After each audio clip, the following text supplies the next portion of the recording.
All right, and we are live with Metal571 and the one and only Oratory1990 for another episode of the Headphone Show.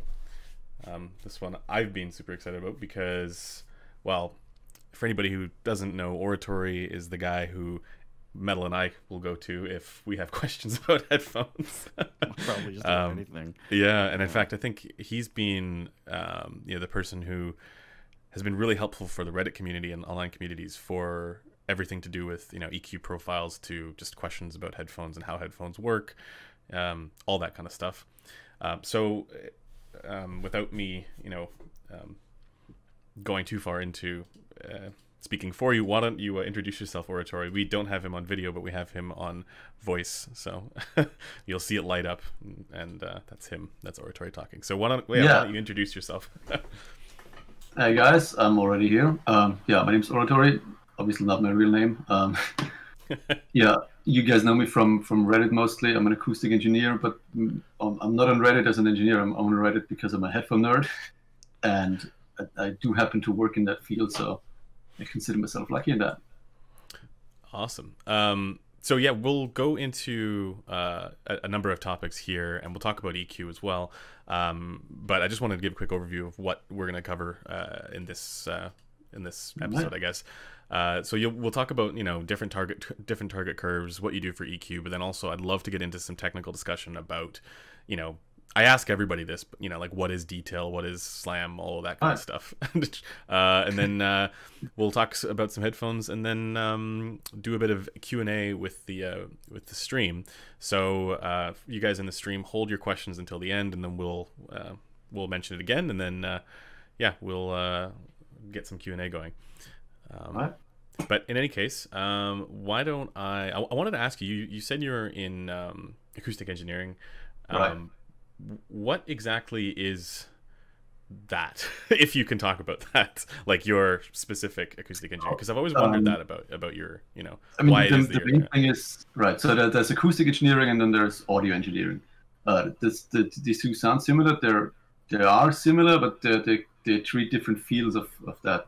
So audio engineering is the people in the recording studio, the people on a live concert show, the people in the TV room in broadcasting, people using tools to make music, to make recordings of any sort. This is audio engineering, which I did do, but don't anymore because I really don't have the time. Acoustic engineering is people creating those tools. So the people creating loudspeakers, creating microphones, creating, in some cases, creating smartphones or creating the acoustic parts of a smartphone. This is acoustic engineering, and audio engineering is then using those tools to make recordings. And my part, so what I do for a living is acoustic engineering. So I do use transducers and build applications for those in the broad sense. And so this is why you have kind of like a fairly comprehensive body of knowledge for how all that stuff works, but then you're also a hobbyist for headphones when it comes to headphones. Is that correct? Yeah, this is why I'm on Reddit, correct? Because I'm a huge headphone nerd. I love headphones just as much as anybody else on our headphones or Headphone or whatever. I just happen to also work in that field, which is really lucky for me. How did you? I wanted to ask. Well, I mean, first, how did you get into headphones to begin with? Was it just you were always into headphones? And I mean, I was always into music. I grew up as a teenager listening to Linkin Park. As like 90% of my generation, or at least that's what it felt like. And at some point, I realized, having an iPod is cool because I can listen to music anywhere. But I'm not actually hearing what they're playing. It sounds awful. Mm-hmm. After I've seen them live once, I was like, cool. They have a bass guitar. I didn't know that. Being a stupid teenager. And then I bought what I thought were good headphones back at the time, which were, I think it was Sennheiser's CX3 something. That was I don't know, 20 years ago, something like that. And I remember, hey, I can actually hear some bass. This is awesome. And this was basically my start of doing that. So I got my first headphones that weren't complete shit. I mean, they were still not good, but they were not complete shit. And it's gone uphill ever since. So I started, doing my own band, learning about how music is actually created, creating music on my own, getting my band into a recording studio, learning how recording studios work, interning at recording studios, opening my own recording studio, studying physics, combining those to go into acoustics, interning at transducer companies, and ending up getting a job there. And all the while buying new headphones, getting new headphones, listening to new headphones, using headphones during recording production, and in the end, designing my own headphones, or designing headphones for other companies, right? Or helping them designing, or as they would phrase it, selling them the transducers and then not doing anything. Yeah. Would you? Is there ever an oratory phone in the future that you might want to? Oh, I'd love to. So I don't decide what I make. I'm not the decision maker in the company. So I don't get to decide, unfortunately, who I help design the headphones. So none of the headphones that we do end up sounding exactly as I want, because I'm not there to say this sounds good. I'm just there to say, you want more bass, all right, this is how you get more bass. You want less bass, all right, then do this. You want more of this, all right, then do this. We do have a reference phone which we designed, which sounds pretty much like 95% of how I would like it, but nobody's picked up on that yet. Are you able to talk at all about any of the companies you've produced transducers for, or is that strictly no pressure on that one? We do have NDAs in place, so I cannot. Yeah, really. Of course. And I'm not here as a salesperson. I don't want to talk to you about my transducers because I think they're great or something. I'm here as a headphone nerd, right? So right. I'm not ready to push. Yeah. The company that I'm working for, because that's not really what I want to do. I'm not in marketing. Right. Okay. So then, talking about you said you have a reference headphone there that you think sounds pretty close to what you like, and I wanted to ask you. I mean, I know that for a lot of the measurements that you do, you've used Harman as the target, right? Like or one of the Harman targets as the curve that you use, right? Right. Is that actually what you personally prefer, or are you talking about in-ear headphones or over-ear headphones right now? Sorry, over here. Right. For over-ear headphones, I agree with many aspects of the Harman target, not with all of them. We can have a separate discussion on where I think the Harman target needs to be improved, or where it should not be followed, or must not, or where it should be followed, or where not. Mm-hmm. So the question is, how do we interpret the Harman target? Do we need to add 500 bands of EQs and then are we allowed to then call it a perfect headphone? Because we're not, because this is not how headphones are tuned, or how we should tune headphones. But there is a lot of learning that we can do from Harman's research, and really appreciate, we as an acoustic engineering society, or the company of acoustic engineers, we really acknowledge their effort that they've done in this regard, and there's a lot that we can learn from that. Right. Not so much as this is the exact frequency response that they need to follow, because forget frequency response. This is not what it's about. It's about whether or not it sounds good, and how we can objectively, how we can quantify how much it sounds good. As stupid as that sounds. Right. We can get back to where different things might need to be changed for the Harman, or where it could go in the future. Right. But I want to ask about the methodology for the process for getting to an ideal target curve. The one way to do it is you could do it the Harman method, do this sort of consumer preference kind of thing, and figure out what do people prefer. And another way is, and has been done in the past, is how where do the different pieces of the pinna and concha and ear canal and whatever, how do these affect the gain, and should we be paying attention to, from a methodological standpoint, is one better than the other, or should we be paying more attention to one method over another method? What do you think about those? I mean, in the end, the method doesn't really matter, right? Because in the end, when I pick up a headphone at my local store, I don't care about their process behind it. Sure, it makes for a nice story to read, and if they have decent thoughts about how this needs to be measured, and whether or not a Keymer is better than a Brüning Kier, as a consumer, as somebody who's using a headphone, who's maybe buying a headphone, I couldn't care less about what they think about how a headphone should sound. All I care about is, do I like it? And in the end, this is the only thing that matters. Do I like how it sounds? Yes or no, right? So which method is better? I mean, which method produces the better results is the next question. If ideally all methods would produce the same result, namely a result that the consumer or your target demographic likes. So whichever method gets you there, that's fine. So then it's whichever method is easier to achieve the positive result, I guess. I mean, it's a question of how many resources you have, right? Can you afford to do large scale listening tests? Do you have the resources to do that? Then, if you can, then do it. If the only thing that you have is one guy designing your headphones, like so many gaming headphone companies do, where it's literally just one acoustic engineer, then I mean, he's not going to be able to do anything except maybe do 1 or 2 measurements and see if the graph looks somewhat within a specific range, and then not be able to change anything about it because the design freeze is in like 2 days. So it's whatever resources you have available. Wow. Right. I just wanted to step in here and say, like, this is it's unfortunate because this is the reality of the way the world works. Like, oh yeah, man. Myself. Sorry, Metal, you're just a little quiet. If you could. Oh, yeah, go ahead. Just a little bit. You want me to start over?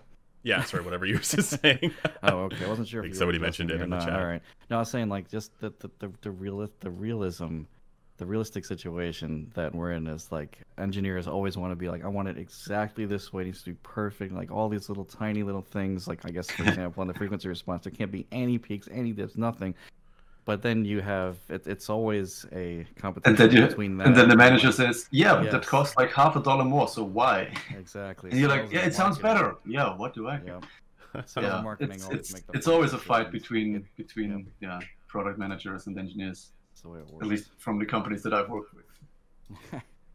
Yeah, and most of the time it's just lack of resources. Like, you have 4 days to design a headphone. That's not enough to do anything, any listening tests.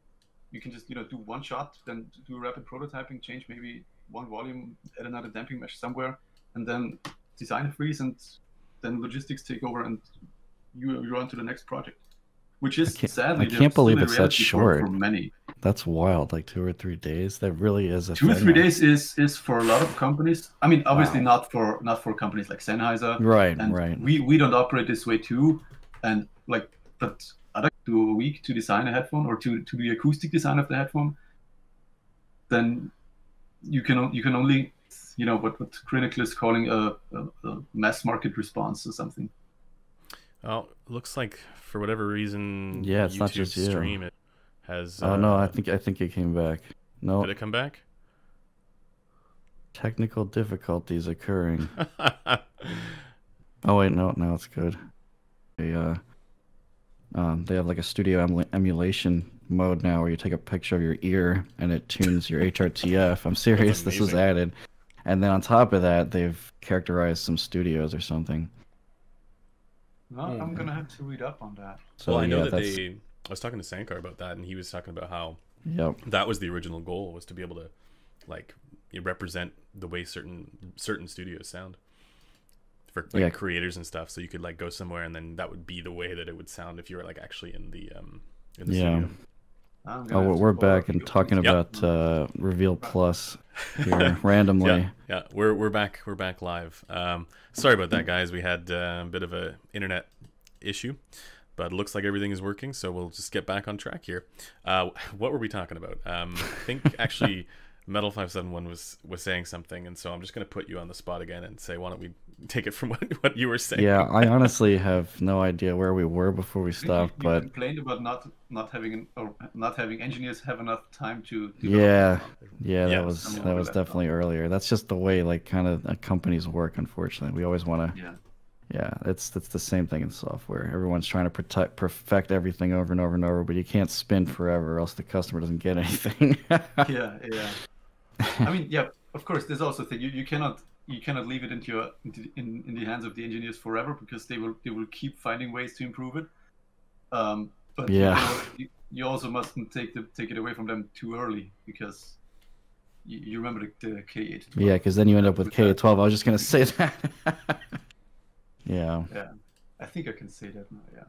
I think by now you can say that. Yeah. I mean, I never worked for AKG, right? So I have no contract with AKG, so I can talk shit about them all I want. And apparently How you can about, praise the 371 too. Because that's not even really AKG though anymore. That's not an AKG headphone, man. That's Harman. AKG for me is the Vienna group. It's now Austrian Audio. K240 and 701 and stuff like that. Now Austrian Audio mostly, yeah. I haven't heard any of those. The Austrian me Audio. either. Yeah, me neither. I've been trying to get a sample from them, and the X55 like I think it is. I was like, okay, we're gonna send you one, and still haven't gotten anything. Yeah. Anyways, so we're talking about. Go ahead. Oh, someone says that Reveal Plus is more interesting than engineers not having a tough time. All right, actually, I guess that not that many people probably know about this, considering Oratory had not even heard about this. But I don't know anything about Reveal Plus yet. I'm so for it on the website. Yeah, so the plugin, classically the Odyssey plugin here, would tune the frequency response to a preset EQ, but with Reveal Plus, it's pretty different now. Now you can take a picture of your ear and submit it, and an AI will tune the HRTF of that picture. And then on top of that, they've got emulation of studios that they've, I guess, characterized. Shankar probably knows more about this, obviously, than I do, but it's pretty crazy. And this is kind of where we're going, I think, with audio, more DSP and AI stuff. Yeah. So. Yeah.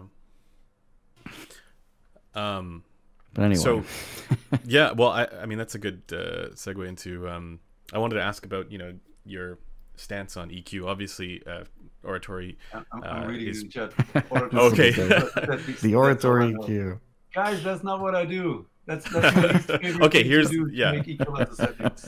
Now's the opportunity to clarify your position on EQ and how all that stuff works for you. Okay, here's the thing. EQ is awful, but it's also awesome. Nah, man, EQ is a tool like anything else. If you've ever been in a recording studio, EQ is the first thing that anybody uses. So it's a tool to shape sound, and that's what you do with it. I'd much prefer to have headphones that don't need EQ, and yeah, if I was given the chance to, if my boss says, okay, you now design a headphone, you have 2.5 years time. That's what I was going for, or what I would be going for. But the reality is that most headphones still can be improved with EQ, so that's what I do when I personally wear a headphone. If you don't want to do that, fuck if I care. Sorry, can we curse in that podcast? Yeah, sure. Cool. I don't care if you use EQ or not. That's not what it's about. If you like how it sounds, that's cool with me. And also, you don't have to impress me with your choice of headphone, right? So if you like your headphones, cool. If I like my headphones, that's also cool.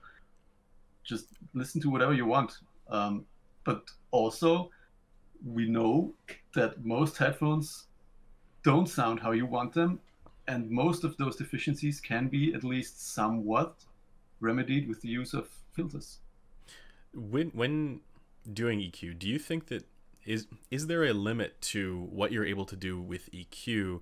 Is there a physical limit? So, for example, for the driver itself, the transducer itself. Yeah, so that's of course a rhetorical question, because obviously, of course, there's a limit. Yeah. There's always limits. Acoustics, as one of my mentors taught me, acoustics is always about finding a compromise. You cannot get a perfect solution for anything, especially not in acoustics. And anything you do in acoustics is always a compromise. So if you use EQ, cool, then you're gonna have to deal with the fact that you're now stuck with having to use an EQ, because you cannot use an EQ everywhere. If you want to use it with an iPhone, then you cannot use an EQ, because iPhones don't have the possibility for that. Which I don't want to get into this discussion about iPhones, but right. So EQ is a crutch, but on some headphones it works. Yeah. So for EQs, I guess. I know that a lot of people will use your presets. For anybody who doesn't know, Oratory's EQ presets for, I don't even know how many headphones this is now. It's available on Reddit and on just multiple places. Many, yeah. And essentially what these ones do is they get it. Correct me if I'm wrong on this, but they get it fairly close to the preference curve there. Do you find that when you're doing that though, that like is there a point at which you say, okay, maybe this headphone can't do the bass shelf that you might want it to have? Oh, you're absolutely right. Yeah.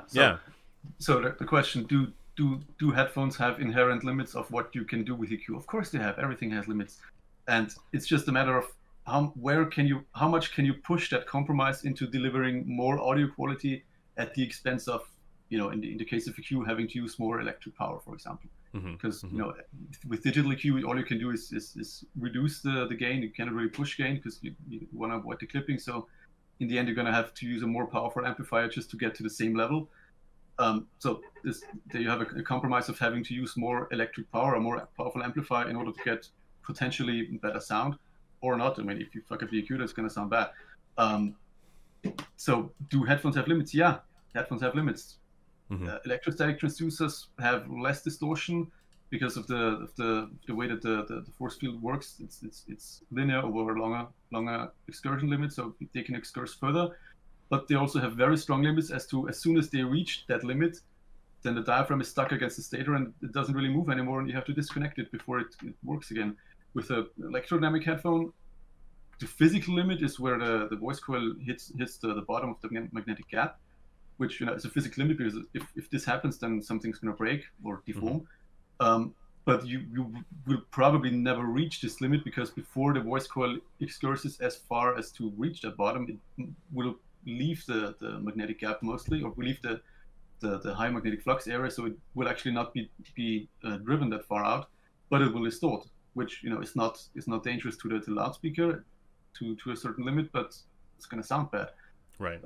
Planar headphones have other limits as to their high frequency extension. So yeah, everything has limits, of course. And this is the thing that when I try to use, or when I find myself needing to use EQ to fix certain flaws, how far can we push before something like distortion becomes audible, and does it actually improve something or not? Like, good example of this is of course the HD600, which most people will be familiar with. How much can you push the bass on that? Actually, not a lot. Most of the time, I mean, of course, I can create an EQ preset which, in theory, brings the frequency response to a certain target, and one would assume that this now sounds better. But on the HD600, honestly, I don't think there's much to be improved with EQ. It's an amazing headphone that's earned every part of its reputation, but it's not perfect, right? But as to how much you can improve its bass response with EQ, as in with a static filter, not a lot, because there's not too much wrong with its bass response other than the obvious lack of sub bass. Right. But of course, I can push the sub bass with a filter, which if you look up the filter setting, this is what the filter setting does. But for my taste, and this is introducing too much distortion, which on paper it's barely scratching the threshold of audibility, but in the end, what matters is what it sounds like to me or to you. And to me, it's starting to distort or change the sound in a way that I don't really like. So when I use an HD600, I don't really EQ it at all. Yeah. Or rather, I use a different headphone, which sounds better. If people have an HD600 and ask me, okay, so how do I set up the EQ for this? I'm like, well, why do you want to set up an EQ with that? You need to listen to it first, dude. Yeah. So you do listen to when you're, for all the EQs that you do as well, you do listen to it whenever as well. possible. So sometimes there's people telling me, okay, so can you add an EQ for this and this headphone? And I'm like, how? I mean, I don't have this headphone here, so how do you expect me to do? And they're like, yeah, okay, but Critical has measured it, so I can send you the frequency response and you can do an EQ. And sure, I do that because if it helps them, and if they tell me then it sounds better to them, then sure, makes them happy. But I cannot do it with while listening. But this is not the majority of use cases. And if you look at the bottom left of all the PDFs, it says measured by Critical, measured by who else, or it says measured with the equipment that I have. And most of those, the vast majority are measured by me, and the EQ is also done with me having the headphone on my ear and listening to it. And if it sounds better, then cool. If it doesn't sound better, or if a particular filter brings it towards a target response but doesn't actually make it sound better, then I write optional, or I just leave it out, because in the end, if it sounds good, then cool. One of the things that I found interesting about your EQ methods has been the way that how meticulous it is. Like, so for example, when I'm doing EQ for something, I will I'll just use fairly conservative values, and I'll use fairly wide Q values, Right. using like PCUI and stuff like that. Mm-hmm. But yours are very, very precise. Like they are very much like, you know, this is what it needs to be in order to get to the desired preference curve or whatever it ends up being. Right. Do you think for people who are doing their own EQs, do you think it's like, what do you think is the optimal approach for, getting there? For people like me or people like somebody else? The average person doing their own EQ, for example. That sounds snobby. I don't like that. So, of course, the average person, if they use EQ, then EQ is not. It seems intuitive, but it's really not easy to use. And it takes audio engineers, people who create and record music. It does take them a few months, or maybe years, to really know how to dial in EQ and how to learn that. It does take some time. And I mean, I've been through that. I've spent my years in recording studios. I've learned how to use EQ, and on top of that, I programmed my own tool that shows me the graph and shows me what the corrective curve should look like. Then I recreate it with EQ. Then I put it onto the DSP, and then I listen to it. And then we're like, yeah, okay, this doesn't sound right at all. So I continue to change it, and I change some mostly gain values, try to find out the resonances. If I then find out then this is one of the resonances that maybe change with the shape of the head, then I don't EQ it at all, because it doesn't work. If I just EQ it on my head, it's not going to work on somebody else's head. If I see that the measurement shows a resonance peak somewhere which is the same on my head and it's the same on other heads as well, then I use EQ to filter it out, because it's going to be mostly the same for other heads. If I know that something, for example, the region above 10 kilohertz, I never really use peaking filters, meaning for a limited bandwidth, because the region above 10 kilohertz is so random for everybody else. On a standardized head, you can measure it on a different standardized head and you get different results. Then you measure it on my head or somebody else's head, and it's going to give you an even more different result. So there's really no way that you can predict how you should EQ that. So which is why I only use shelving filters for the region above that. Yeah. Or I don't EQ at all. Yeah. Well, that's been my experience as well. Is like you can't use super narrow peak filters, for the super high frequencies. You can, but you can only use it on your head. So exactly. So, of course, for the headphone that I'm wearing, I know that there's one particular headphone that has a resonance at 16 point something kilohertz.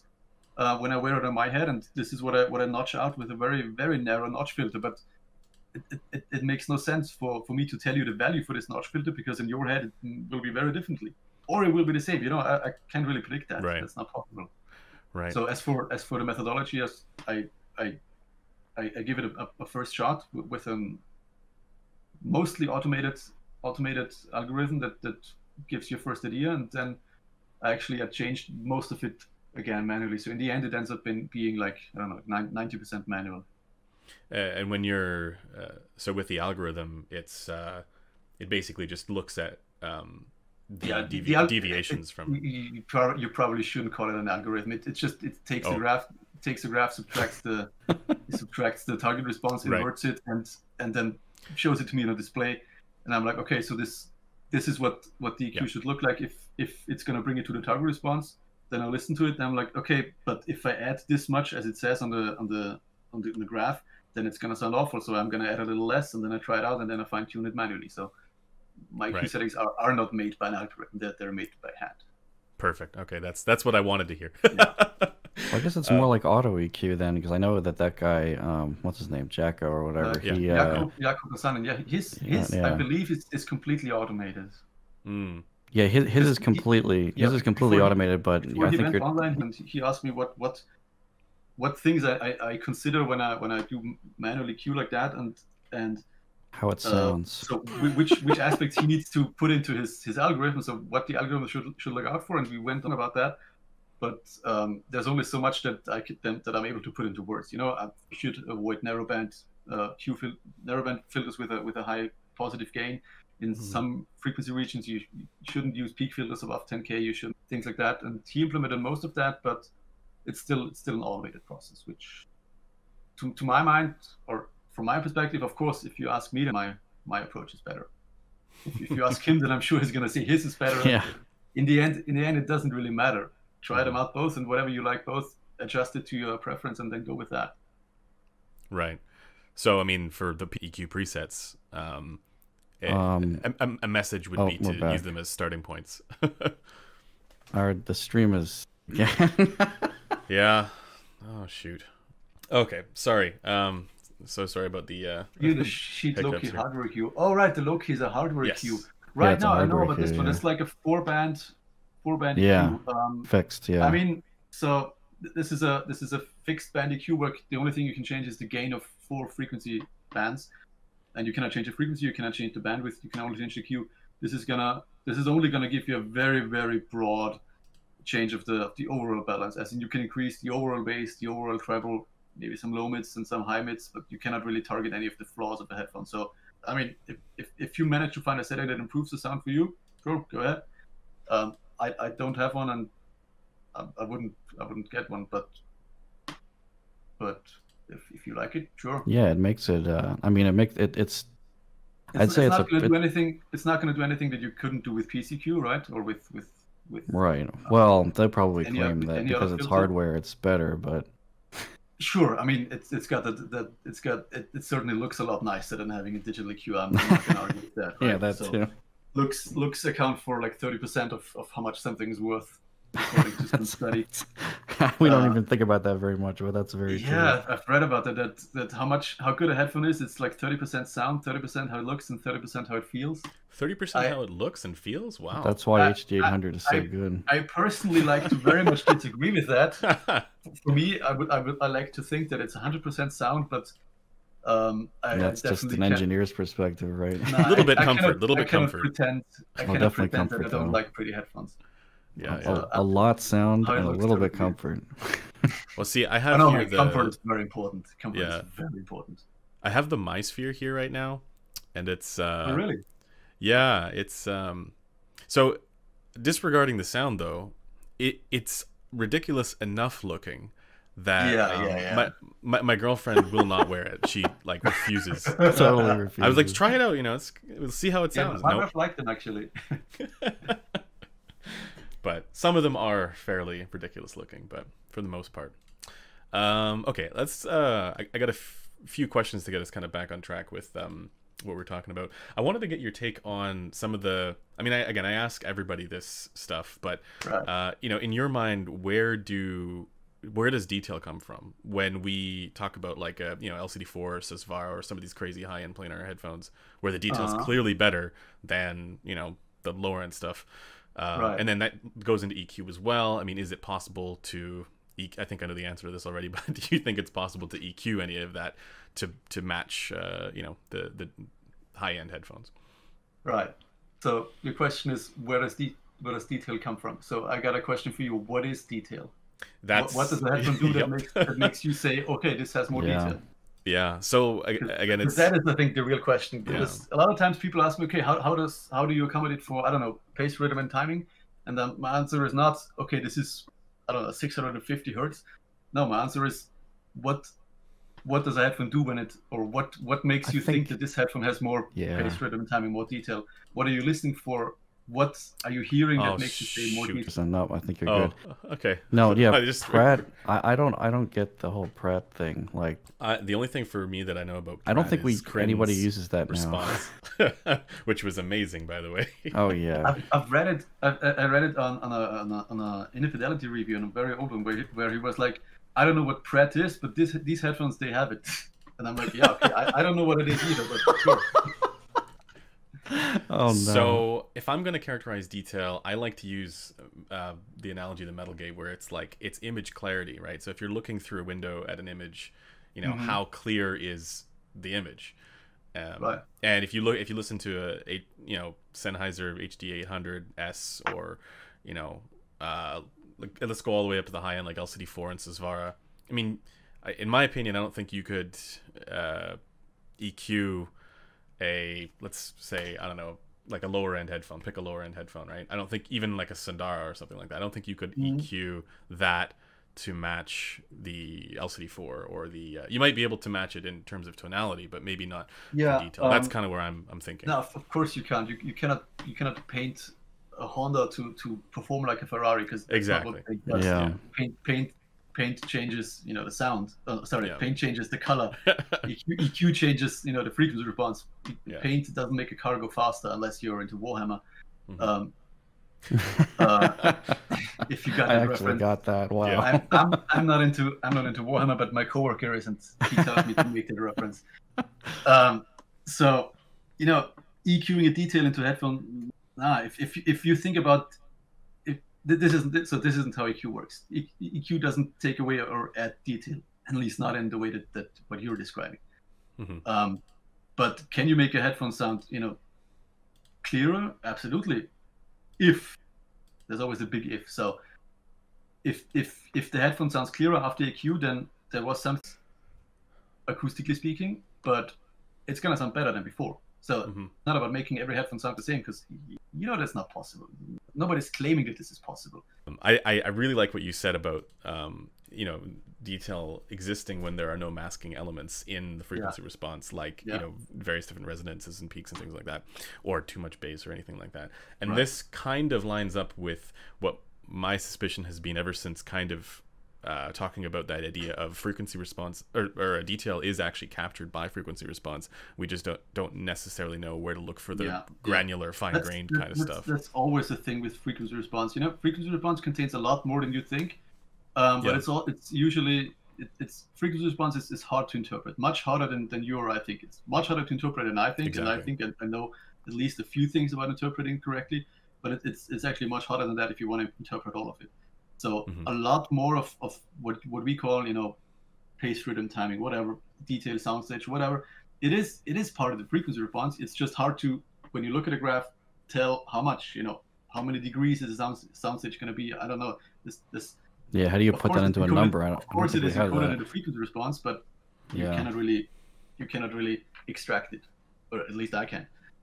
And this is what people like Sean Olive are researching on which aspects of the frequency response do we have to interpret in what way, and weight by how much, to get a number on how good the headphones sound, or how good they do something like this, something like detail very well. So can we improve detail with EQ?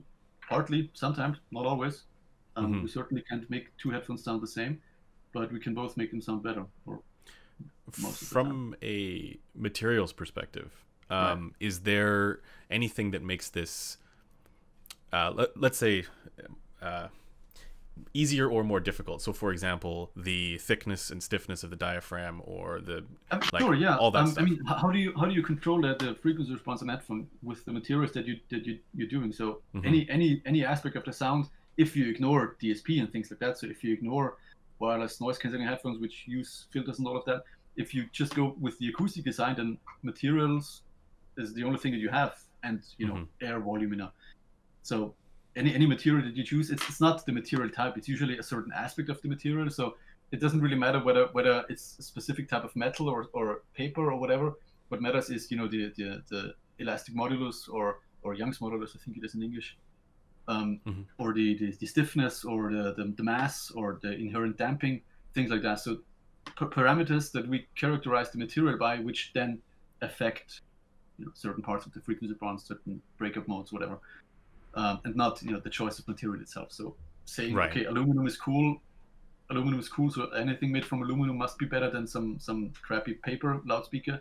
That's not necessarily true. Paper can make for a great diaphragm, because it's not important whether it's paper or papier-mâché or something, or aluminum or I don't know, stone. It's about the parameters that characterize the material, which affect the sound of the acoustics of it.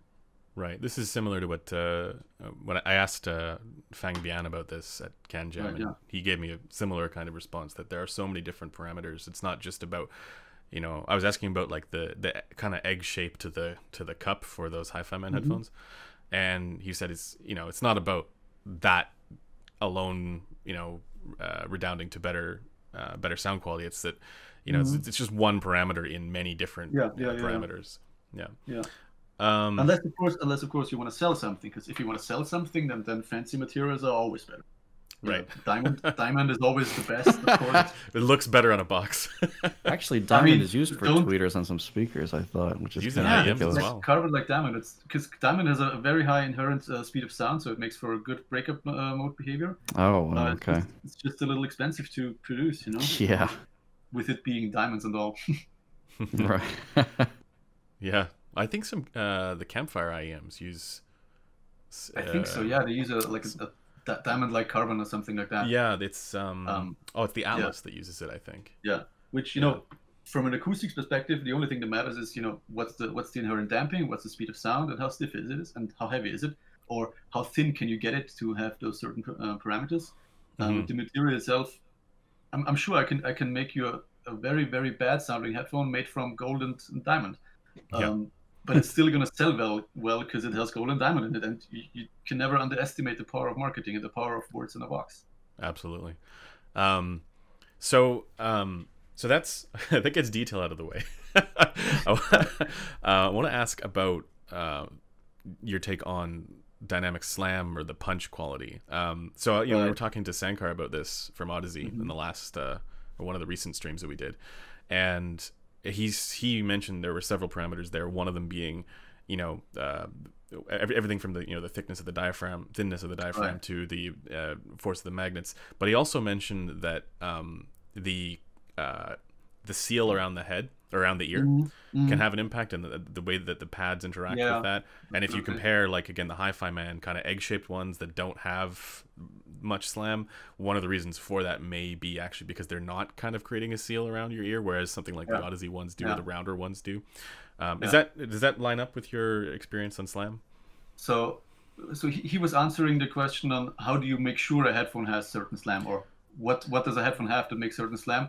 Where does slam come from? Basically, just gonna agree with that because it's obviously true from an engineering perspective. But that doesn't really answer the question on what is it that makes a headphone have slam, right? Or what is it that makes a headphone have impact in the bass, as I like to call it. And this boils down to the total damping of the system, as in electrical damping plus mechanical damping plus acoustic damping. And the frequency response. And which aspect of the frequency response? Well, the bass. So slam is mostly how well does the headphone extend towards low frequencies, so bass extension, which this is what brings the seal aspect into it. If you have a bad seal, then you probably will have a hard time of getting your headphone to produce anything lower than maybe 50-60 hertz. Which is something that Odyssey headphones do very well. They're very leakage tolerant, so they designed their transducers in a way that even if they don't have perfect seal, they still can reach very, very low bass.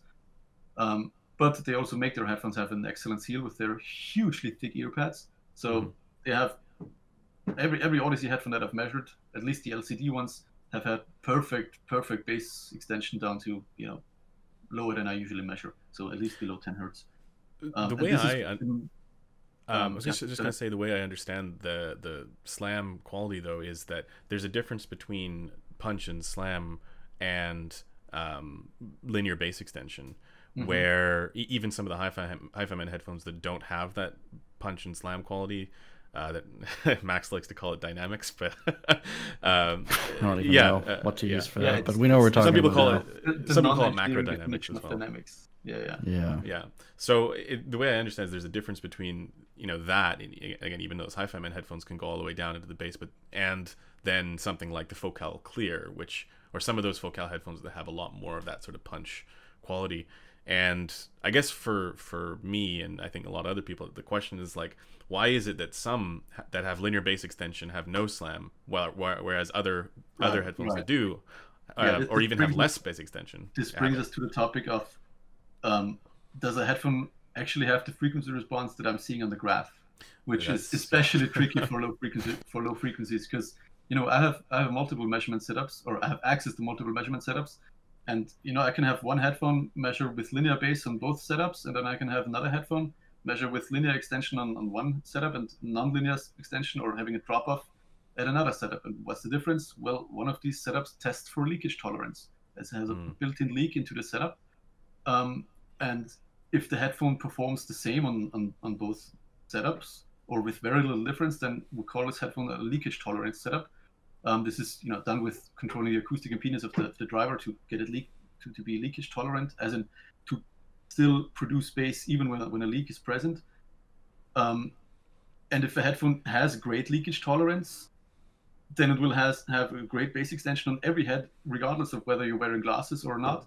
And if a headphone is very non-leakage tolerant, like any BA loudspeakers are, then it will have a very different bass response on whether you get a good seal with it or a non-perfect seal with it. So this is the question. On you see a graph, a frequency response of a headphone, and you see, well, this headphone has great bass extension on that graph, but when I'm wearing it, it doesn't have any bass whatsoever, or at least not as much as I can see in the graph. So clearly the measurement must be wrong. And yeah, it is. Or the measurement is made under a condition that is not the condition that you're listening to. So this is what I'm saying. Don't look at frequency response graphs when you're listening to headphones. It doesn't help you. I'm not doing it, and if I'm not doing it, then nobody should do it.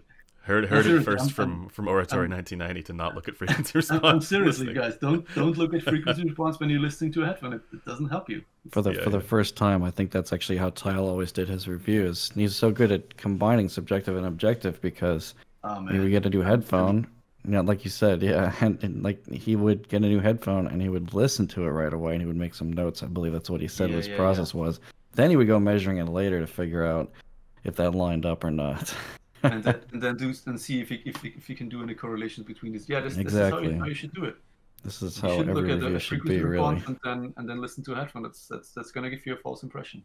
Unfortunately, the problem is that we've taken it to the opposite extreme now, where everybody is judging headphones by looking at graphs. And never having heard it at all. Don't do that. Yeah, and then I'm just as guilty as everybody else, because the problem is that what's the first thing you look for when a new headphone comes out? What does the measurement look like? So we've pretty much always been spoiled about like what to expect as soon as we go up to the headphone. When the headphone comes out, I just find out who the distributor is and I try to get a sample in. Yeah, that's fortunate. You guys can get samples maybe before even the graphs get posted on Headphone. No, that's much better. I'm talking myself as a nerd, not myself as a. Oh, you actually go out and try to buy it. Yeah, that's a good idea. Or at least borrow it for a few days, because we have a great headphone store in Vienna. It's called the Kopfhörer Boutique, and you can go there, listen to, I don't know, like a dozen headphones, maybe take one home for 1 or 2 days. And then bring him back on the next day. And oh wow, they let you do that? That's incredible! Wow, he's really cool, dude. That's amazing. Shout out to Andy. And so many Andys. It's a plague for the headphone market. What's going on? It's like, yeah. If you're ever in Vienna, it's a great store. It's really tiny. It's like in the back room of another store. Oh, really small, but excellent. But selection. They have everything. Yeah. They have the important stuff. Yeah. And and you can listen to, like, you can spend hours in there and just listen to headphones without feeling pressured into buying something, which of course makes me buy more things there. And I've spent, I don't know how much. That's smart for them.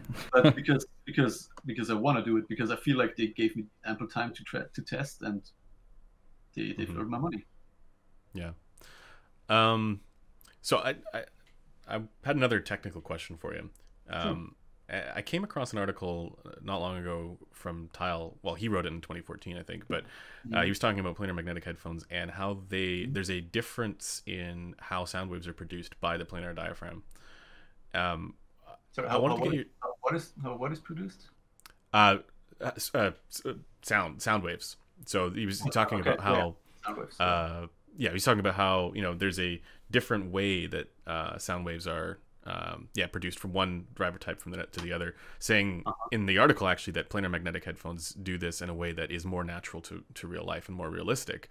And then we have there's a common, I don't know if this is a misperception or just a perception, but there's a perception that dynamic driver headphones are often considered more natural sounding.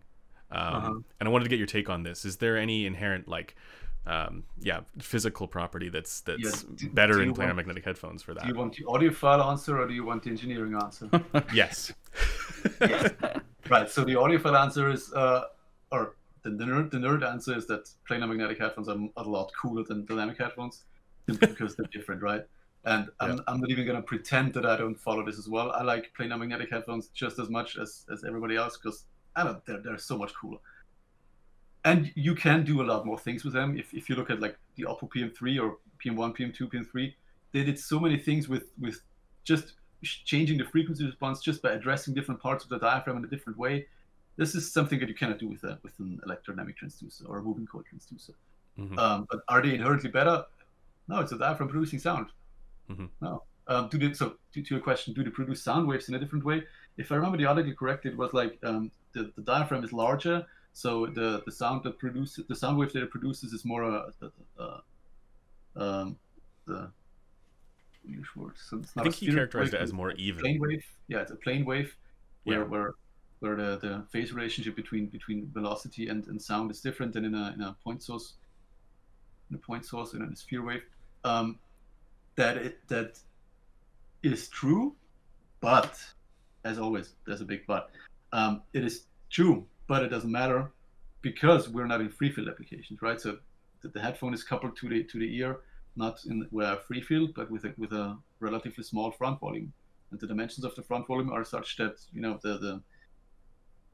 even though the longest dimension of the front volume is smaller than the wavelength of most of the audio spectrum. If you have 10 kilohertz has a wavelength of something like 3.4 centimeters, this is roughly in the order of magnitude of how large the volumes are that we're dealing with. And for lower frequencies lower than 10 kilohertz, the wavelengths are a lot longer than that. So free field acoustics doesn't really apply because we're dealing with either pressure chamber effect for most of the part or the velocity. So no, because is there a difference? No, because the shape of the wave is irrelevant in a pressure chamber scenario. And for most part of headphone acoustics, we're dealing with pressure chamber scenarios. Okay, so, that's a satisfying yes, answer. they do produce sound in a different way, but since we're not dealing with free field acoustics, this is much less important than you would think. So that's because of the coupling, basically. Yeah, because of the coupling. Yeah. Exactly. The question that you want to answer, I think, is: are planar magnetics inherently better in some aspect? And the answer is no. They're just very different. Well, that was going to be my next question. But that idea of dynamic drivers having a more natural tone to them, natural sound to them, I always assumed that idea came from people just being more used to listening to equipment that had dynamic drivers in it because they weren't as common as planar magnetic ones. Because there's all kinds of dynamic driver headphones as well that you hear that they, for one reason or another, don't sound all that natural, right? So I tend to think as well, like you can go either way. If you say the planar magnetic headphones are better, then there's a lot of planar magnetic headphones that flat out suck. I'm obviously not going to name out any names, but if you look back at the 80s where planar magnetics were already becoming a thing, I think they were called magnetostats or something. So they had a different name, but it's or isodynamic. Isodynamic was the principle. Yamaha, most of them, by modern standards, of course, they're historically relevant and they have to be appreciated for what they are. But if you just listen to them by how they sound, they don't hold up to modern standards at all, like in any way. Mm-hmm. So they're bad sounding headphones objectively from a modern standpoint. But they're planar magnetic headphones, so they should be better, but they're not. So what I'm saying is, you can make a bad sounding headphone with a planar dynamic driver. You can make a good sounding headphone with a planar magnetic driver. You can make a bad sounding dynamic driver. You can make a good sounding dynamic driver. It's just one of the things that changes the way what a headphone is made from. But as far as sound quality goes, going to a certain type of driver doesn't necessarily guarantee you a certain aspect of sound. Mm-hmm. It's going to make it easier at some points, for example, but it's not guaranteeing anything. Have you had a chance to hear the Head Audio headphone? I have not. Oh man, I do want to. Because the AT tweeter, the jet tweeter that they're using, I think is the superior form of a tweeter. I myself I have loudspeakers which use a tweeter like that, and it's to my subjective opinion, this is the best way that a tweeter can be implemented. Now, not knowing fully well that there are tweeters, regular compression drivers or regular drivers that sound good, but this is to me the most elegant solution of how you produce sound with the ribbon. And is that due to the in the Head Audio headphone, they talk a lot about how it's a breathing or squeezing motion for air movement, not exactly. the pistonic motion. And Yeah. it's because of that. So this is not media engineer speaking. This is media headphone nerd speaking. Sure. I like it because it's so elegant in how it translates movement into accelerated movement. You know, the diaphragm moves by 1 unit, but the air being pushed out is 4 times that unit. So it pushes out four times as much air as the diaphragm is moving because of that folding motion it does, which, you know, gives you a lot more SPL per effort, so to speak. So I just think it's an extremely elegant transducer principle. Of course, it's not as well researched, and it's still very expensive to make, which, you know, explains why it's not widespread, because, you know, you can make dynamic transducers basically for free. But as far as the elegancy of the transducer principle goes, I mean, this is just, you know, pure sugar. But Do you think does that inherently make the headphone sound better? No, it doesn't have to. You can absolutely make a bad sounding headphone with a transducer. I think they did actually have some before they were able to do, like, you know, full range from 20 hertz up to 20K. There were some apparently that were pretty bad that tried to use this. because the resonance frequency you can only get it so low with a driver principle like this. So resonance frequency is at 200 hertz, then you're not going to get any bass out of it. Yeah, I asked them about this, and they told me that it was a real challenge to get anything below 120 hertz. They use the differently sized phones, as far as I know. Yeah, that's right. Really ingenious principle. Do you think something like that is, I mean, not just the head audio headphone, but like that type of transducer is going to be the future, that, you know, for headphones as well? Are you asking whether I'm going to think it's going to be or what it should be? Yeah, both. So is it going to be? No, definitely not, because what's going to be the future is whatever's going to be the cheapest. That's just exactly. Yeah. Do I like that? No, I don't like that. Do I think that ribbon transducers like this should be the future? No, I believe there should be a choice. You know, I'm all for variety, so you should always have the option of choosing different headphones with different transducers, and see what transducers are used by which engineers and how much they manage to get out of it. Right. And I think that there's much to be improved. There's a lot of potential in this type of transducer. Whether or not Head has managed to squeeze anything out of that, I don't know. I haven't listened to it. I do know their engineers though, but they're one of their engineers, and they're certainly competent. So I do trust them in their capabilities, but again, I haven't heard it yet, so I can't really say anything about it. I'd love to get your take on it, but then also the, you know, measurements that are done from your system, because I don't know how many people have actually measured that on a. I think Jude may have done some measurements of it, but I've seen a frequency response, but I've yeah. Well, so there's me. I said you shouldn't look at frequency response. I went out and did it. But I'm not. I didn't try and analyze this frequency response because, you know, I want to listen to it first. Fair enough. I mean, as you're saying, I mean, there's a lot to be improved there for sure, but there's also a lot to be improved when it comes to the other, you know, transducer principles as well. With planar magnetic, for example, it feels like so far they, even in the super high end stuff, they haven't really figured out how to balance it correctly yet either. It feels like there's still more room there as far as, you know, the tuning and tonality goes. Oh yeah, definitely. Yeah. Mostly because of, you know, we still don't really know what to tune to. So exactly, there's no You never really know whether a headphone sounds the way that it sounds because it's at the absolute top of what you can achieve with this technology, or whether the engineers just thought, yeah, this sounds fine, we're not going to change it. Even though I personally think that this could be improved, maybe. So you never really know that. Yeah. And there's also 20. Yeah. Well, there's also. I definitely know what's going on with this one, man.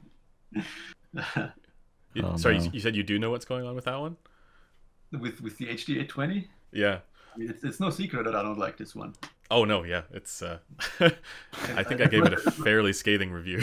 as much as I like the HD800 and I have on my own, Yeah. And I got really excited for the closed back version. I had my money ready for it, and then I tried it out. I think it was in San Francisco or something.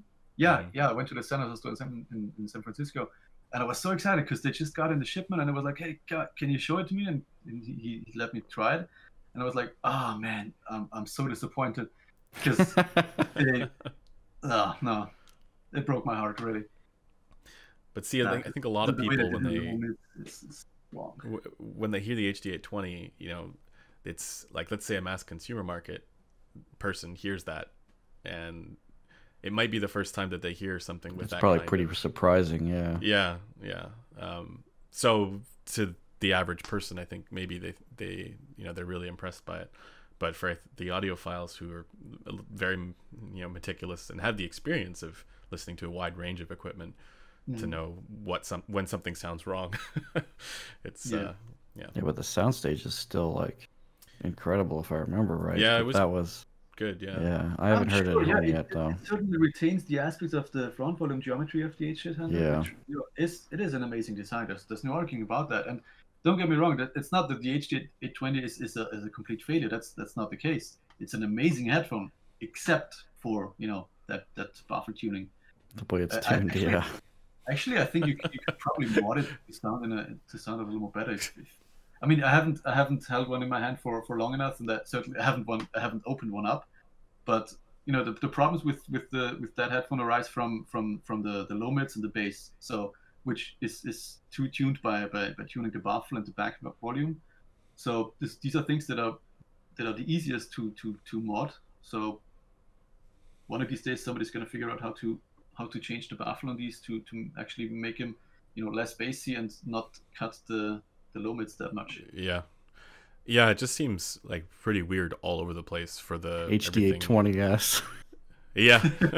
Or SDR HD820. Actually, isn't that what it already is called? Maybe it needs to be called S2 or something. I don't know. It's symmetric, so if they sell it with a balanced cable, then it's right. S820S. Yeah. Yeah. But in any case, I mean the I like that you just said it. It's a very impressive headphone, apart from the way that it sounds. But it is. Yeah. I think the soundstage. It also does a lot of things right in the sound. Yeah, exactly. A lot of things are good with it. It's just there's this one thing in the low mids and in the bass which is just a knockout for me. So it's just if this part is not right, then it can have the bass. It can have the best soundstage, the best mid-range representation. If the mids and the low mids are cut by that much, then then I'm not gonna spend any money on it. Yeah, fair enough. Because there are better with these aspects. Yeah, for headphones that so like, if I'm gonna ask you the audiophile, what are some headphones that you love? Like, what's your favorite, let's say currently, go-to headphone? My favorite headphone of all time is, of course, the Apple PM3. Not so much because of the sound. I mean, the sound is cool. If you've heard it, I've proclaimed my love for it many times. It's amazingly tuned. Of course, it's a bit boring because it doesn't artificially excite any part of the sound, which I don't think a headphone should do. But it's just the whole package of the PM3 is I love how it looks. I love how it feels. I love how it sits on my head. It has the exact perfect fit for my ears, which is rare. It's just an all-around awesome package. I said it before. It's like 30% sound, 30% how it looks, and 30% how it feels. And it gets of those 30%, it gets 29% of all of those aspects. So in total, it's like 87% plus 10% something, which for me it gets. So it's just it's not objectively the best sounding headphone. I'm not claiming that, but it's just the complete package of it is awesome. Yeah, and you can't buy it anymore. You can't buy it anymore. Yeah. Which is a shame. Yeah. Apart from that, anything else it's like a common headphone that you enjoy or that you have? I'm not going to start listing my headphones because at some point headphones that I enjoy. I mean, I have the K371, which I do enjoy. It's an amazing headphone. It gets the balance. Balance is almost perfect. It's not without issues, right? So it has very low leakage tolerance. It's not a perfect treble, but as far as an acoustically tuned headphone goes, it's pretty much up there. headphones I love my noise cancelling headphones simply because they provide me peace and quiet. If you fly as much as I do, then this is something that you definitely cherish. See, the further you go into the headphone hobby, the more you end up You just using circle back, you know. yeah, noise canceling headphones. Seriously. I think even Tile did that as well. Yeah. I don't use them for music all that much because I mean they sound fine. They sound a little muddy in the bass, a little peaky in the treble, a little overly exciting in all of it. It's certainly very coloring. In a nice way. It sounds cool, but it's not neutral in any way, right? So it's not an objectively good headphone. It's not something that you can listen to and then judge how the music sounds. It's something that makes anything sound a little better than it is, and it's cool. But it's not the best headphone that I own by far. But it's still one of the headphones that I use the most, simply because sitting in a subway or sitting on a plane or in a train, that extra 20 to 30 decibel of peace. That's amazing. Yeah, so I love that aspect. I guess that's where the question of value comes in. Is like, you might not be getting the most good sound, but it's better than if you had a headphone that sounded better because you don't have the extra noise floor that exists there without the noise canceling. Yeah, definitely. I have to ask you, I mean, we'll probably get to the end of this because we don't have Q&A and whatnot, but I have to ask you about your measurement system and setup, just because, well, I'm going down the rabbit hole for this stuff now, and I find it fascinating as well. And what I didn't realize is that there's so much to learn when it comes to the measurement world and talking to mad economists. And but do you use a 43 AG? Sorry, what? I was gonna ask, do you use the 43 AG still? We have it. We still use it. Some aspects are more easily measured on this one. We do have a full KEMAR as well now, the GRAS 45 BC, so including the mouth simulator, which we use for a lot of measurements, of course. We do have a few other artificial heads of different types, which we use for different aspects. So we have a lot of measurement stuff, is what I'm saying. But the ones the measurements that the setup that I'm using for the measurements that I post online is usually either the 43 AG for over-ear headphones, or the KEMAR for over-ear headphones that I've measured within the last few months, or the 43 AC as in just the coupler itself for in-ear headphones. This is what I use most. Is there any reason why you use the 43 AC for in-ear exclusively, or? Yeah, it gets a much more reliable seal. Interesting. Yeah. It gets me I'm always measuring the best case scenario when it comes to bass, right? So for in-ear headphones, I'm always measuring the aspect of I'm always measuring the best case scenario of the seal. So I try to get the seal right. I know fully well that a lot of people, when they insert a headphone, will not get a perfect seal. There's actually been a study on getting a trained listener to put in a headphone and then measuring the seal, and like 5 out of 10 times they get a actually pretty bad seal. So getting a good seal with in-ear headphones is actually harder than it sounds with human-shaped ears, but with the round measurement setup, it's much easier. So it's easier to get a best-case scenario measurement with in-ear headphones in a round coupler. Yeah. Knowing fully well that this doesn't always represent reality, but that's not the point in this case. I'm trying to get what's the best that's possible if you manage to get a good seal. What would you say is like apart from missing best case scenario, what would you say is like one of the challenges that you face when dealing with measurements? Is it so I'll give you an example. Some headphones use a angled driver, whereas other headphones don't. Does any of this kind of stuff have an effect on the way that the measurement, or the best case scenario, let's call it, ends up being, or positioning things differently, or any of that kind of stuff? I mean, angling the driver in an in-ear headphone is pretty much irrelevant, right? For over-ear. Yeah. In an over-ear headphone, it's usually done to increase the space for the pinna, so that you have more space available for your earlobe and stuff, which is why the driver is angled in the first place. So you have more space for the pinna, not for acoustic reasons, but so that it doesn't touch your ears. There are acoustic benefits, sure. They're a lot smaller than marketing would have you believe. So of course marketing tells you have to angle drivers because sound is coming from from the front, not from the side, and yada yada. And I've written texts like this for marketing so that they can put it in their marketing videos. And it's not that those are a lie, right? So this is not false, but it's really not as important as marketing makes it out to be. It's just it makes for a good story, so you can put it in videos and talk about it in marketing. But as far as actual acoustic engineering goes, it influences a lot less than you would think. Okay. So to your question, what are the challenges with measurements? Everything. Where do we start? Yeah, exactly. Where do we start? So first of all, getting suitable measurement gear, getting this gear calibrated.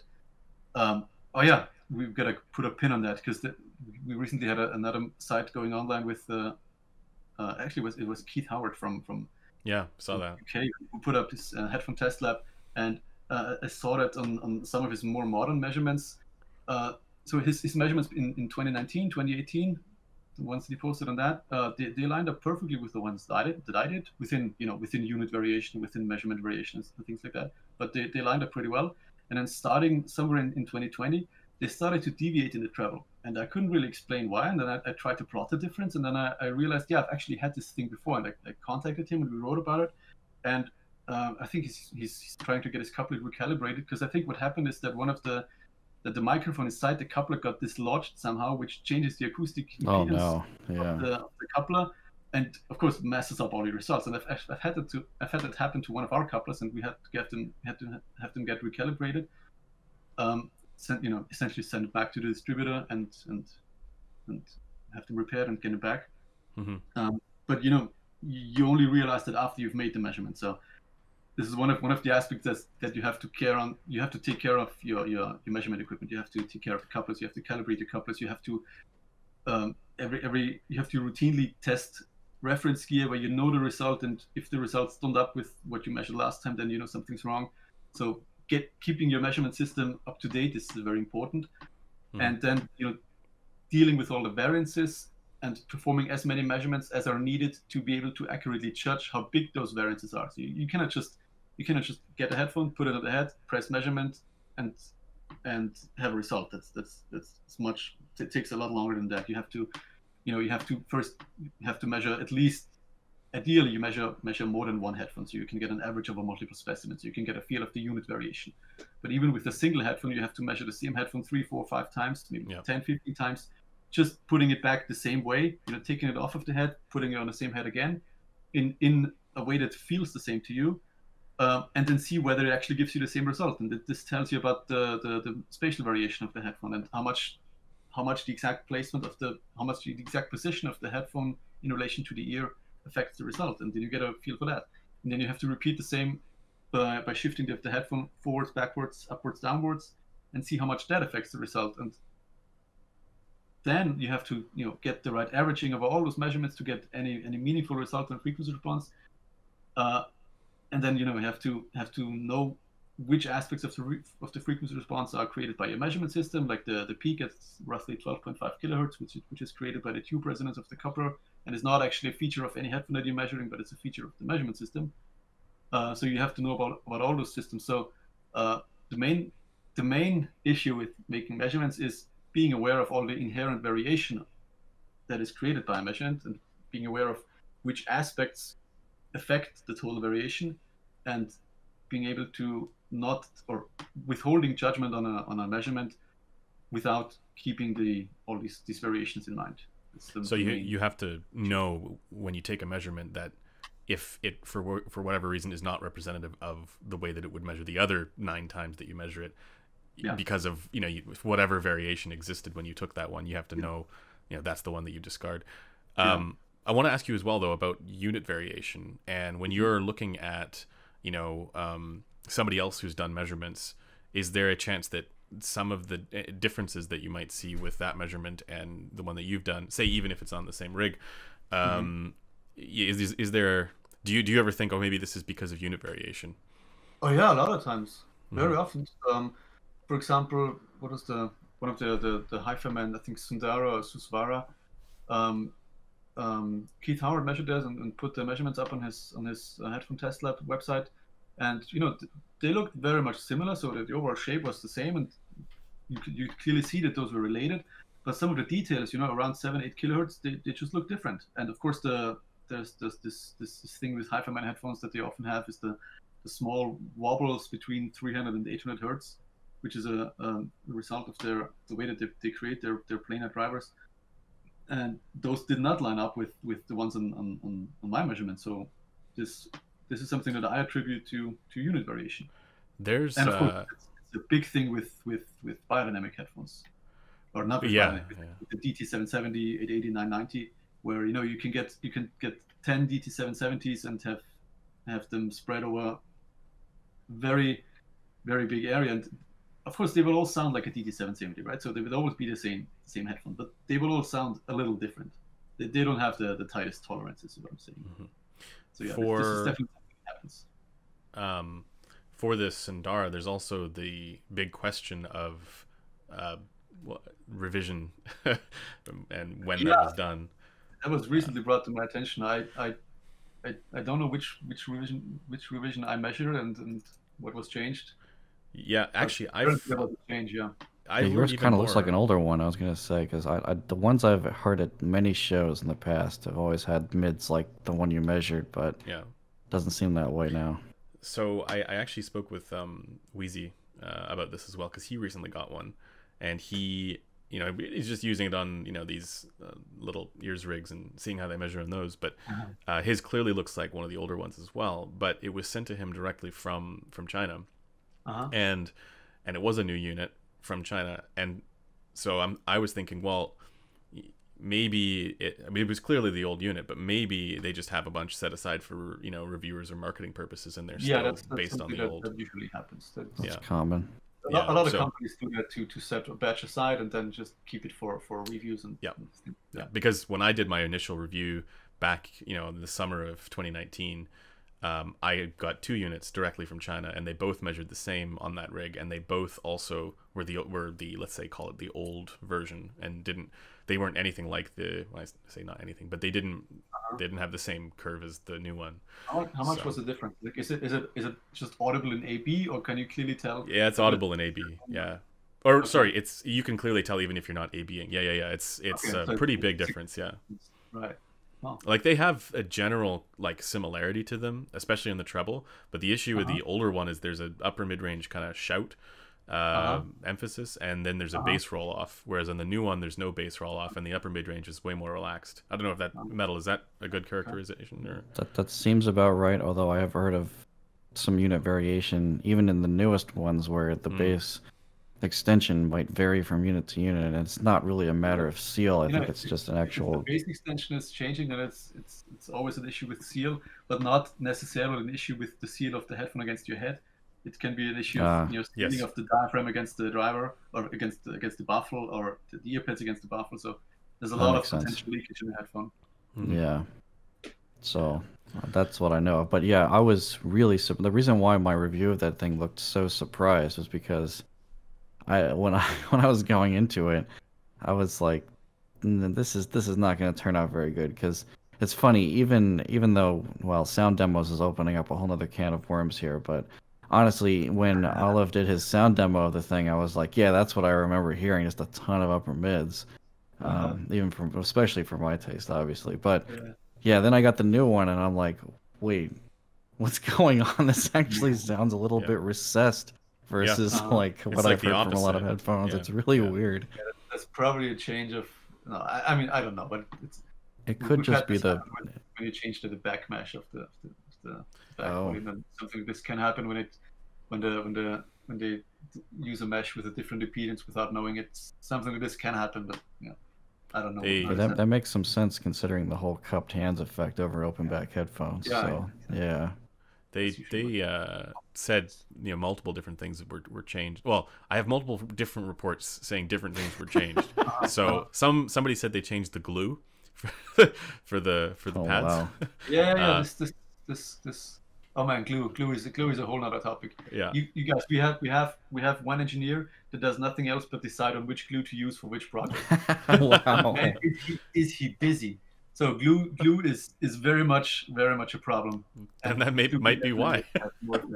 Yeah, maybe. It's pretty wild. But yeah, in any case, Fang Bian told me the only thing that they changed was the pad structure, which also lines up with.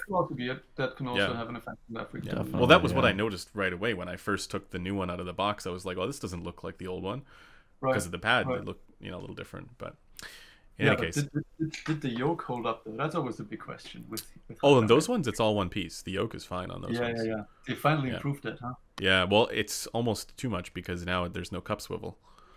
I'm not Yeah. a huge fan of the lack Oh of cup yeah. swivel.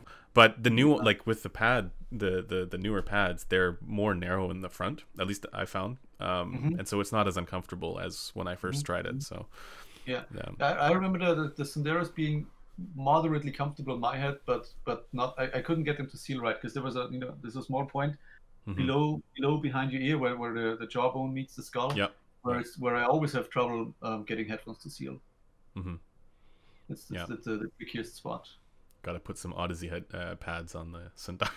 You can Yeah, get actually, I think, yeah. interestingly, I think the Mobius actually tried to solve that because, Yeah, they have this um, small. It's a little thicker in this region. yeah, Odyssey said they had to do something special for that. They had to go to a push-up bra factory, not even making this up. And that's where they got the idea to try to make that weird curve in the ear pad, Yeah, which is yeah, great because a lot of people have that same problem in that exact yeah. Because the spot. thing about it is how do you make a cloth material get to that shape and then stay in that shape? Yeah, And yeah, it's I would assume that bra manufacturers know a lot about that. yeah, exactly. Yeah, funny that you mentioned that because the Sony Z1R, it also has a thicker ear pad in exactly that region where the jawbone meets the skull behind your ear, hmm and it gets an amazingly perfect seal every time I put it on. Not that I particularly like how it sounds, but the seal it does get very well. That's very I consistent. thought you were Yeah. gonna say they went to a bra manufacturer as well to get inspiration for how it Yeah, looks. that's what I thought too. Knowing Sony, they probably bought a bra manufacturer. They usually, when they do something, they usually go all out. I mean, they're the only company that makes their own balanced amateur transducers, right? Everybody Yeah, buys Knowles or Sonion or Knowles offshoots like Belsing, What but I Sony don't know actually about makes their own. the tubeless ones for 64 audio. I'm not sure about Oh those. yeah, right. They do make their own, so they say. I don't know whether they actually Yeah. do or whether they just do an OEM thing something. hmm I don't know. So I haven't talked to them, so I don't know. But Yeah. knowing that Generally though, Knowles. Yeah. knowing how expensive manufacturing or just developing balanced amateur loudspeakers is, I can't imagine that they've done this by themselves because Mhm. it's hugely expensive and making custom any monitors doesn't make you that much money.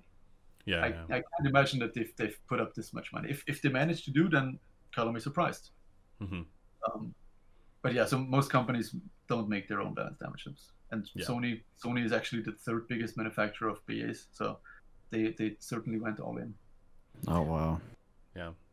That's, Yeah, I just know that I was not prepared at all for what I experienced hearing the M9 at Can Jam. I was like, oh, look, another Sony. I've heard of this. And then I put it in and I'm like, are you kidding me? This Yeah, cannot be this amount of cool, right? detail right here. This is crazy. Yeah, So, Sony in-ear headphones, they do a lot of things right. They do a lot of things right. Actually, yeah, their my in-ears are definitely better. I think we had this favorite conversation headphone is recently. it's a Sony. My favorite in-ear headphone is a Sony. It's the M3. It's amazing. There's almost I still nothing do. I would change about it. I still need to try the M9. I've tried the Z1R, like the IER Z1R. It does a totally pretty different things right, I think, than the Uh, M9. They're like, yeah, it's like they've the tried to overall get balance is the same, yeah. yeah, they've tried to get the most out of the technology that they're using. Like the Z1R has that dynamic impact to it Yeah. that is probably does it the best, which I think is why Kryn likes it so much. But the M9 in the same way has like some of the best detail I think I've heard in any IEM, but while Better using than the BAs. U12T. The U12T sounds kind of rolled off to me. I don't know why. I have to listen to it at home. Yeah. I don't know what's up with that thing. I haven't listened to it in a quiet environment yet, but Right. even in a loud environment, the M9 was just out of control. I don't know What I why. don't like about the M9, I mean, it's amazing, right? So, but the one thing that always irks me about it is, what it does at frequencies above 8 or 9 or 9K, so above the ear canal resonance, there's just slightly too much energy going on for my taste. No, which other people definitely often Yeah, like. and I'm starting to I think still have- maybe, yeah, that could be part of the reason why I liked it at the show a lot, but then I'm bringing it home and it might get fatiguing quickly. So it's exactly. you got to be careful with those impressions for the same reason. Yeah. That's what I like about the Z1R. It does that range. It just nails it perfectly. And be curious. Yeah, what it you guys definitely think doesn't of overemphasize that. Yeah. of the Sorry. Raindrop Blessing 2, if you guys get a chance to hear that one. I just want to hear the Starfield. I think Max said he was going to send his to me. This Starfield is Starfield is interesting. Yeah. I mean, it does a lot of things, right? But from 1K to 3K, it's just it's a little too much for me. Yeah. And you hear it, like it's not one of those things where it's like you have to really pay attention. Like, no, you just turn on your whatever music and you notice it right away. Yeah. Oh wow. Yeah. But it does so much else like right. If you mix 20% of a Grotto headphone inside, that's roughly what it sounds. Oh, but wow, at the same time, like for $100, like but not in a bad way, right? It's a good headphone. So I just do that like kind it. of coloration. Okay. Yeah, it's got a little coloration in it. Yeah. Whereas In a good way. So cool. I think the Blessing 2 is a little bit more normal there. It still has I feel like there's a peak somewhere there in like 6.5 kHz, but I need to like actually. I haven't even looked at a measurement. That's just by ear. What's that? Is it a lot different? Is the Blessing 2 a lot different to the Blessing 1? Apparently, it is. Okay. I've I've heard the Blessing, but the Blessing 2 I haven't heard yet. Yeah, I haven't heard the original, the Blessing, but Didn't they lower the bass shelf a little bit or something? I can't remember what I read about it. Kryn told me that the Blessing 1 didn't have much for bass slam, and the Blessing 2 definitely has it.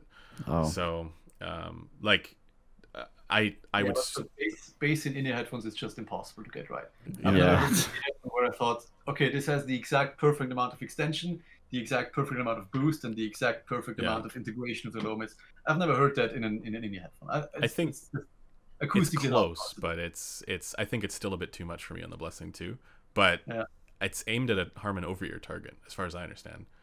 And they get pretty close, I think.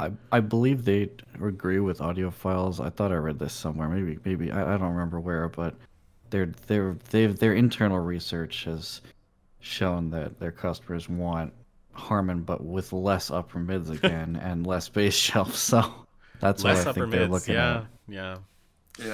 Which is it's one of the target responses. It's very typical for in-ear headphones. Yeah. Yeah, I think your personal response there for the IEM PDFs is kind of similar to that, less upper mids and less bass. That's actually not my personal one. My personal one is that one, but with less bass. Oh, but even more or less than that. Okay. Most people always say that they like more bass than I do. So for the ones that upload with the Oratory target, this is with what I found to have the average amount of bass that most people agree with. It's certainly a little bit on the fun side, so it doesn't have it does have a lot of bass, but in a fun way. Me personally, I use basically the same, but with 2 to 3 decibel less bass below 250 hertz. Yeah, like the ER4 XR is essentially Harman, but with less upper mids and less bass. Yeah, that's what I think a lot of audiophiles are starting to converge on. So I don't know. I wonder if Sean is going to do something about that or not, but or if his research will show that it's different. At least I don't know. he wouldn't have to, because it fully agrees with his research. In his paper, I think it was 2019 on listener segmentation. This is exactly one of the ranges where listeners fall into. Oh right, yeah. He makes categories. I remember that. Yeah. Yeah, the group that prefers a little less bass than the Harman target, and so this is the part about bass response, and the upper mids. It's just a testing methodology, which when you test it the way that Harman tested, this is going to be the result. But if you test it with more background noise, then you're going to have a result with lower, or with less upper mids. So yeah, it's just testing methodology in this case, which is again brings us back to how should you interpret Harman target? Should you just blindly EQ to it and then call it a day, or should you listen? Yeah. That's why I always tell people, like, any EQ preset is just some opinion, and you should really play with it and see what you prefer. So definitely. And this is something that I always say, like, if you're gonna use the EQs that I calculate, don't blindly type it in. Deactivate every single filter, activate it, see if it improves things, change the gain around. Yeah. See what you prefer, especially for the bass and for the upper treble. Like, you have to personalize your EQ if you're gonna go as far as to use EQ, which this is not a question of whether you should use EQ, but if you're gonna use EQ, personalize it. Don't just blindly read something on the internet, put it in your PCQ, and then say, okay, I've used EQ, so I'm now using Harman Target, so objectively I have the best headphone ever. That's not You heard it here first, directly from Oratory. I don't even have to say it anymore. Yeah. I'm just at this point, I'm just almost like trolling that subreddit of like, why people keep doing this? Why? It's not the purpose of those PDFs. Actually, for me, the PDFs are more of a purpose of looking at the graph, but that's because I'm always going to end up coming up with my own profile anyway, like everybody should. I'm actually working on that, on getting a sort of website going that just essentially is a graph plotting tool of just plotting the graphs of all the measurements that I've made so far. Because yeah, that'll be great. We definitely need one. Yeah, because this is what I think most people are interested in. Even if, you shouldn't look at frequency response measurements, but if you already have heard the headphone, looking up the frequency response it might be interesting. Yeah, experiences with the graph, this can be helpful sometimes. Yeah, for me, I think that frequency response is really helpful for one of the best things you can do is as you buy a couple of different headphones, which you will probably do, not just one. If you're in this hobby, then that's inevitable. Now you can look at the graphs for each one of them, and if you play with EQ, then you can learn what those peaks and dips sound like and see if you can correlate to the graphs. And now your next purchase, if you decide to look at a graph before purchasing and hopefully don't assume that everything about the sound is in there, it'll give you a better idea though as to whether the natural tone of that headphone is closer to your liking or not. That's what I find is most useful about that kind of stuff. Exactly. It's not going to replace trying the headphone out. But it's going to give you an idea of, is this something that's worth trying out? Like, I know for myself that I don't like a lot of energy in the 1 to 2 kilohertz region. So if you look at a headphone, at a frequency response like a Grado headphone, and I see a huge peak at 1.5K, then I know, okay, it's cool. This is what they're aiming for, and I respect that, and I love the company and all. But this is just not what I personally want in a headphone. So having listened to Grado headphones before, if there's another headphone that has a similar frequency response to that, I will roughly be able to tell, okay, this is going to sound similar to this aspect of a Grado headphone, and I know that I don't like this, so I'm not going to have to spend a lot of energy on finding this headphone to be able to try it out, because I'm probably not going to like it. Of course, if they have it on display in my local store, I'm still going to try it out because I want to. Still see if it correlates with what was measured. Of course, it's extremely important. But if they don't have it, then I'm not going to make them order it so that I can try them out, and then of course tell them no, I don't like it. But this saves some aspect. It saves some time on the choosing process, but it's no replacement for trying out a headphone. Yeah, it helps with blind buying, but it's not. Yeah, you can't just assume everything. Yep. I recently, just in my latest LCDX review video, I've been getting a lot of people, saying that if you're spending $1,200 on a headphone, you should expect it to be perfect and not have to mess with it after the fact. You should, absolutely. But it's like ideally the whole market is really not. But I have yet to experience that. Exactly, right. It doesn't exist yet. There's nothing yet that I think, and that's why it was so refreshing to hear Sankar. What's that? The PM3 was pretty close for me. I never found myself like I did an EQ setting for the PM3, and of course it changes some things of it, but changing back and forth, it doesn't necessarily make it better. It makes it different, but it's not objectively getting better. It's kind of inherently got its like every headphone kind of has its own. Yeah.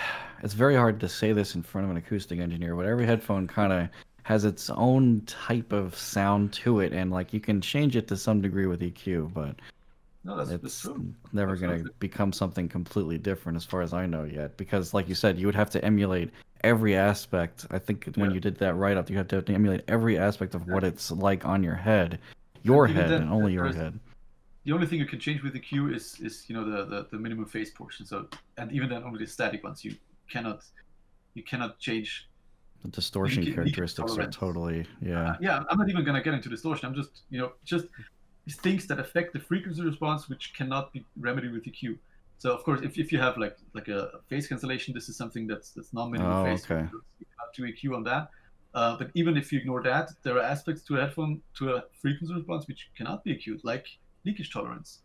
If there's a headphone that is very non-leakage tolerant, like the K371, like you're wearing glasses right now, right? So I'm assuming that you're not going to have the same bass response that I have when I put the same headphones on my head. simply because you're not getting the same kind of seal on them. And those headphones, they're very non-leakage tolerant just because of the way that they're designed. It's one of the trade-offs that they made to have an acoustic impedance that's not leakage tolerant.